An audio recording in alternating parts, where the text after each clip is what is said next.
Mikel Arteta was looking a little bit at the midweek game coming up, wasn't he? Definitely. That's their season, and you can understand that. They're not going to win the league, so that's their season now. Fancy them? Can they beat Real Madrid? I think it would take two monumental performances, especially with Gabriel missing. It's going to be a really tough test. Got to get the big result on Tuesday. OK. What the heck is going to happen in this game? Well, you know, they're in such... I'm not going to say disarray, Real Madrid, but there's such a conundrum of what you're going to get that I really think Arsenal can dominate the middle of the park. Right. I think Arsenal's strong in there, right? I think we all agree they're pretty strong in the middle of the park. And Real Madrid have had their woes in that area as well, you know. Is he going to play Modric in there? I don't think so. Is he going to take Valverde out of there and put him to right back? Because Vázquez struggled, both fullbacks struggle. So that's a risk. So he's got a lot of questions to... And if you're looking at Ancelotti, that is, he's got a lot of, you know, conundrums as well in there. But depending on Bukayo Saka, how sharp he can be after this long injury layoff, and he's had some game time, and then Martinelli's looking relatively sharp again. One of the areas that's really been a struggle for Real Madrid is fullback. Yep. Both sides. Yeah. Both sides. So those are areas that they could exploit. But then with the Arsenal injuries, particularly at the back where they have problems, does Mbappe have one of those nights, or Vinicius have one of those nights, or Rodrigo have one of those nights where it just spurs them on? And so you can see it from both sides. But you just feel in the last few weeks, this tie has become much more even and much more difficult to guess how it's going to go than it was, say, maybe a month or two ago. Because we think final third of the season, that's where Real Madrid come into their own. Yeah. But they haven't. In fact, they've gone backwards. No, and I agree with everything you said there, Craig, but that may be the thing that helps Real Madrid, is that Arsenal haven't been able to cope well with the counter-attack, particularly since Christmas. There's no Gabriel-Saliba partnership. It was one of the best in the planet. And so the fact that Arsenal may dominate in the middle of the park means that there's going to be a lot of counter-attacking going on for Real Madrid.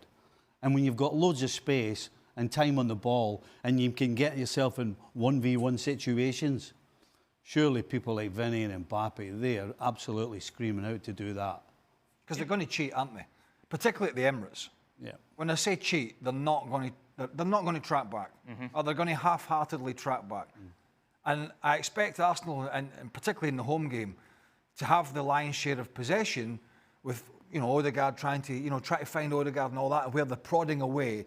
And you know what Real Madrid are like? It's like one bad pass, and before you know it, they're in behind. Yes. And it's a difficult one to gauge in terms of how much they are push as a team in Arsenal at home in the first leg to try and get that advantage without leaving myself open at the back. And you kind of feel that's how Real Madrid will try and play it. They did it to Manchester City. It was a couple of seasons ago where they just sat and they waited and they waited and then they just picked them off. They aren't quite in that form, but they're certainly capable of doing it on their day. Luis, it's quite something considering all the hope around Real Madrid at the start of the season with the signing of Mbappe and given all the success last year, that we're sat here saying that a tie against an Arsenal side who really have struggled compared to what we were expecting from them this season is almost a coin toss.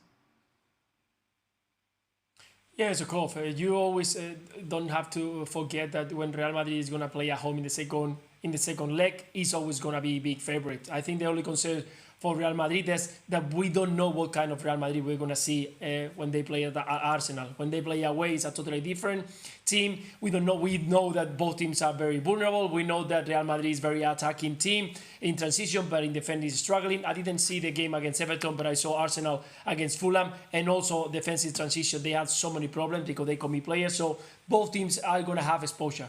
But the thing that tells me that Arsenal can be stronger is because we know what Arsenal is playing to. We know the style. We know what we can get from them. We know their style and their idea. From Real Madrid, we don't know. And Craig just mentioned, is Valverde going to play in the middle, on the right side? Is Camavinga be left back? Is going to be midfielder? Is going to play with three at the up front? Or is going to try to bring... So there are so many doubts that I think the players start feeling that. Who is going to be involved? Who is going to be the main player? Who is going to take the penalty if there is one penalty? So many doubts for Real Madrid that in these kind of games when you are playing for everything, it can trick you and maybe make you get out of the competition. Hands up, anyone who thinks Arsenal are advancing. For those listening on the podcast. Oh, Lloris! It's like a late bid. Oh, he's got a delay, hasn't he? Once going to... It's a big week. The first leg at home, Martin. So what do they need from that first leg? How do they need to approach it? Well, I mean, this time last year, the Bayern Munich game, I felt that was a 2-2 draw. And I think the club were kind of not really sure how to attack the game. So I think they'd have learned a great deal from that. And so they need to go out and win that game, of course. But you know the pace that Real Madrid have on the counter-attack. So that's where they need to sort of have the necessary bodies that are there. They might have to at times sit very deep so that they can't kind of create that space in behind. But I think we're in for a cracking evening. This will be, Arsenal are formidable opponents now in the Champions League. Everybody knows that. And Real Madrid will know it. And the business end of this competition, they're a magnificent outfit, aren't they? 15 times winner. So what better challenge for the manager and his team? He has to keep finding solutions. One by one, the players are coming back and they've lost Gabriel, but there's still enough there to cause maybe a major upset against Real Madrid. Can you make a case for Arsenal across those two legs? Yeah, definitely. We spoke previously about how many goals Real Madrid have been conceding, especially in the league format, but it is a tough occasion. But again, there's two teams, only one's going to progress, and you'd rather be playing in a game with a fighting chance than obviously have been knocked out previously. So it'll be a totally different game than today, obviously, but there'll be a lot to play for. Yeah. As a fan, and you can't, while it's not mathematically impossible, you just have to keep hanging in. But you can't really sit here and feel like Arsenal, especially when you saw today the lack of quality in the final third, especially in the first half. You can't really sit here and honestly believe that you're going to be able to catch Liverpool in the current climate. I could totally imagine if you were scoring goals and you're winning games and you're close, but we're not close enough without the quality in the final third at the moment. So it's a tough one. It's tough, and it's very hard for me to say we're out of it. But it's maybe a bridge too far. Yeah, I mean, you think about when teams have come back from the deficits that also don't have the momentum at the moment. You think about Manchester City when they've come back and overturned deficits. They've had the momentum. They're getting better. Game run or something. It's assured that they're going to win their games. Everyone else best be at it and not lose as well. Well, you just don't get that feeling about any of the chasing pack. And Liverpool have got themselves into a wonderful position. Yeah, it leaves Arsenal's only hope with the Champions League. That means Tuesday is a huge game. Yeah, it is. And everybody's known. I think that they'll be a little bit relieved of this game. It would have been nice even if they could have taken this game maybe 1-0, then you get on the coach now and you just relax and get ready for arguably the biggest game in some of those guys' careers. So, it's something that it means so much to the club to try and win this game, but we know how tough this is going to be. A new sporting director in. It feels like it's a good time for Arsenal to start thinking about getting that team ready for next season. Of course, they'll be disappointed, but with Liverpool, they only need 11 points from their remaining 8 games to win the league. Yeah, it looks like Tottenham, that fourth game down on the left-hand side column. Tottenham at home, if they won that, perhaps it could be Premier League champions. But take nothing away from the man on the left-hand side, Arne Slot, as well. The job he's done. This time last year, we're talking about Jurgen Klopp leaving and they could fall off massively. To win the Premier League in your first season after falling a great in Jurgen Klopp, what a job he's done. Absolutely, what a job. I don't think anyone quite expected it as well, did they? No, and only one loss, Seema, so far. I mean, the job that they've done, and I think that is one of the biggest differences, okay, goal scoring. But look at the experience Liverpool have. Alisson, Van Dijk, Salah, and I think that's what, if Arsenal need anything, it's a striker and a bit more experience that have won trophies. So it kind of feels that they gave that away a little bit, although it was a very soft penalty, we have to say. Phil might have a different view, and he's made that clear, but I can't really believe that was a penalty. But you move on. And I think what we take out of it in terms of the positives from an Arsenal point of view is that they've had really useful minutes in the game. We know that Timber is fit. We know that when Ben White is fit. They weren't fit at the beginning of the week. So that's a step in the right direction. Saka and Martinelli, when they came on at half-time, I think the manager was thinking, right, OK, we can finish the job off here, and this will be a positive mode going into the game against Real Madrid. That wasn't able to do that. The big worry this week, obviously, the injury to Gabriel, that they're going into these games without that centre-back partnership. But Jakub Kiwior, given player of the match today, what did you think of his performance and how good is that for them?